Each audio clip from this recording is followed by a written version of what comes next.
The Joe Rogan Experience. You know, I remember he cried after the Vegas shooting. He's from Vegas. Did he cry recently? Was it the school shooting? Yeah. But that was brutal. She's fucking The girl that I go out with was there that night, and she was at the Trop, and all the people came running down into the Trop. Oh, Jesus. You know? So New Year's Eve, I'm with the her. Vegas shooting. Yeah. Yeah. And people, they had to stay there for a couple hours. They had everything under lockdown because they didn't know who had guns and who didn't. They didn't know if it was one person or 50 people. Right. And she's at the Trop, and she got kind of traumatized by it. So New Year's Eve, we're walking outside, and all of a sudden she starts shaking, and she was having an anxiety attack, you know, about being in a crowd. So I was just fucking her, trying to make her laugh. I said, no, don't worry about it. And then the fireworks. I said, all I really care about is fireworks. And you took that away from me because of your selfish feelings, you know. but I got her laughing anyway. Yeah. Ugh. The fucking, the volume of them. It seems like every couple months there's a new one. Remember when Columbine, we thought this is terrible and right. this won't happen again? Yeah. It's like there's so many now, you know, you get used to it, which is sad. Yeah, it's fucking crazy. And I don't know what the answer is, you know? I don't know if it's tighter gun control. I don't know if that would stop them because it would just make it more difficult to get guns, but would that be enough? I mean, but we're not doing anything. Well, the I think we got to try something. I don't know what to do. I mean, and there's also the number of people that are on psychiatric medication. It's fucking crazy. Well, I think that for the M15s or whatever they are, they shouldn't be sold.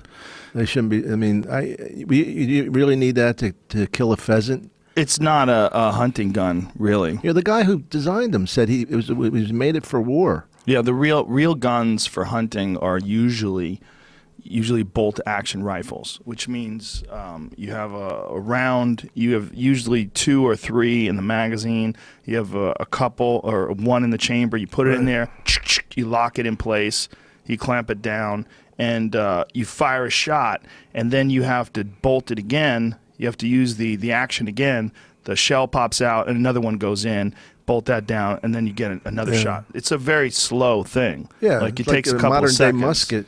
Whereas these ARs, you're like, tack, tack, tack, tack, tack. Oh, man. Or with the bump stocks, they apparently the president wants to ban bump stocks. What a bump stock is, oh, yeah, it's a stock where you pull back on it, and apparently you push forward and pull back at the same time. I don't know, I might be fucking this up. But the thing is the stock makes the trigger go like that, where it's almost like an automatic weapon. And Trump just decided to ban those, and there's a lot of people that are up in arms about him banning those. Like the gun rights people don't want to lose anything. They don't want to lose any rights. Right. They don't want to lose any fucking crazy ass weapons.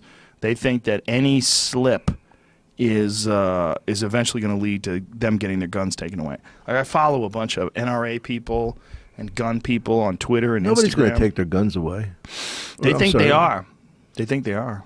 I mean, I agree with you. I don't think that's ever going to come to that. But the idea that tighter regulation is bad, I don't think that's true. I think first of all, you should have to go through some sort of examination. If you can go through you can't drive a fucking car unless you prove that you know how to operate a car. Like someone has to be there with you that's an expert, who's a driving expert who watches you. They watch, make sure you know what to do. What do you do here at this light? Do you know how to hit the brakes? Do you stop perfectly? Do you look left and right before you turn? All that shit is super important if you want to drive. How the fuck is it not super important if you operate a goddamn firearm?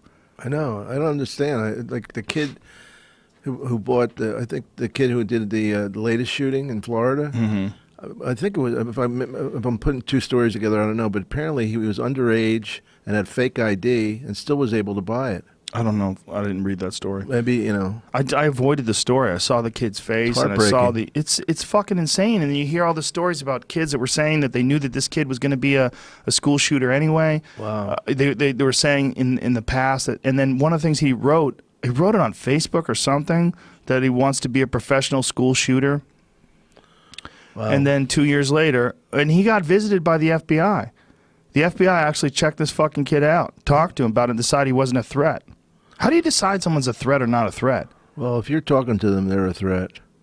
I mean, the FBI can't talk to everybody, but I would be suspicious of anyone that it took that much energy to go find. How did they find him? Why would they even question him? Yeah. I think people were saying that he's a fucking psychopath. Yeah. It hurts.